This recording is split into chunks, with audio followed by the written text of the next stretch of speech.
মামলা সংগঠিত করা সম্পর্কে মাননীয় বিধায়ক ইসলাম উদ্দিন এবং মাননীয় বিধায়ক রামদাস সেটা জানতে চেয়েছে।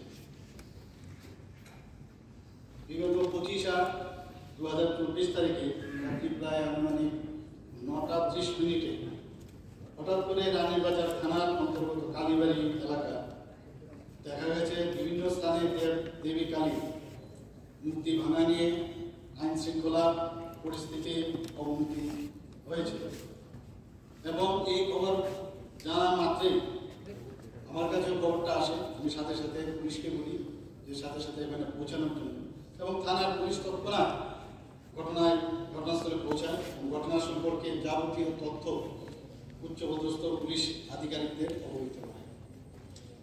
খবর পাওয়া মাত্র জিরানিয়ার এসডিপিও, অতিরিক্ত পুলিশ সুপারিনটেন্ডেন্ট রুরাল এবং পশ্চিম জেলা পুলিশ সুপারিনটেন্ডেন্ট ঘটনাস্থলে উপস্থিত হন। আমি টাইম টু টাইম খবরও নিচ্ছিলাম কি হচ্ছে আমাকে জানান, যাতে এটাকে আর বেশি না বাড়তে পারে।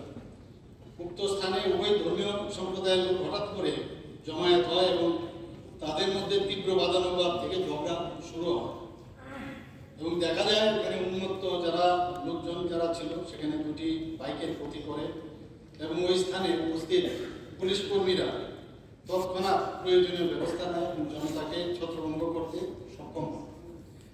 ওই সময় কতিপয় দুষ্কৃতিকারী কিছু দোকানপাট লুটপাট সহ কিছু যানবাহন এবং বাড়িঘরে অগ্নিসংযোগের ঘটনা ঘটায় এবং সাথে সাথে সেখানে পুলিশ ও অগ্নি নির্বাপক কর্মীরা সঙ্গে সঙ্গে ঘটনাস্থলে পৌঁছায় এবং অবস্থা নিয়ন্ত্রণে আনে।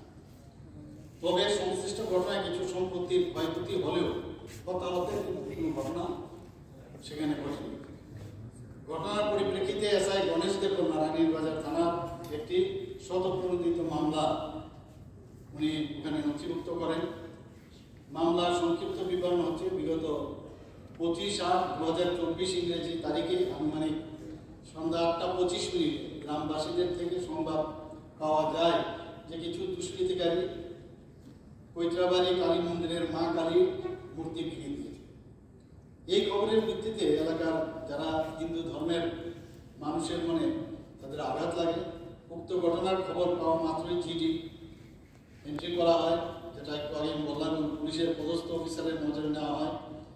এই ঘটনাকে কেন্দ্র করে রাত আনুমানিক 9:30 দুই সম্প্রদায়ের লোকদের মধ্যে তীব্র বাকবিতণ্ডা শুরু হয় এবং ঝগড়া বাঁধে, ফলে 4-5 জন লোক আহত হয় এবং 5টি বাইকের ব্যাপক ক্ষতি হয়। ওই সময় জিরানিয়ার এসডিপিও, অতিরিক্ত পুলিশ সুপারিনটেন্ডেন্ট এবং পশ্চিম জেলা পুলিশ সুপারিনটেন্ডেন্ট ঘটনাস্থলে উপস্থিত হন এবং জমায়েতে লোকজনদের সরিয়ে দেওয়া হয়। আমি নিজেও ল অ্যান্ড অর্ডারের যিনি ডিসি সাহেব আছেন ওনাকে আমি বললাম আপনি নিজে যান এবং সেখানে উনি নিজেও গিয়েছেন এবং আমাকে ফোন করে বলেন যে ওখানের অবস্থা কন্ট্রোলে আছে এবং পরবর্তী সময়ে জানা যায় যে প্রায় 150-200 জন কিছু অপরিচিত দুষ্কৃতিকারী গ্রামে প্রবেশ করে বাড়িঘর ও যানবাহনে আগুন ধরিয়ে দেয় এবং কিছু দোকানপাট লুটপাট চালায়।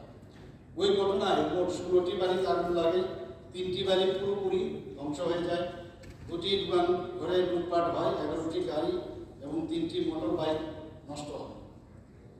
ঘটনার পরে পর্যাপ্ত সংখ্যক নিরাপত্তা কর্মী তথা সিআরপিএফ এবং টিএসআর ওই এলাকায় মোতায়েন করা হয় যাতে আর কোনো গুরুতর আঘাত ধারণ না করে। উভয় ধর্মীয় সম্প্রদায়ের মিশ্র বসতি এলাকা আপনারা সবাই জানেন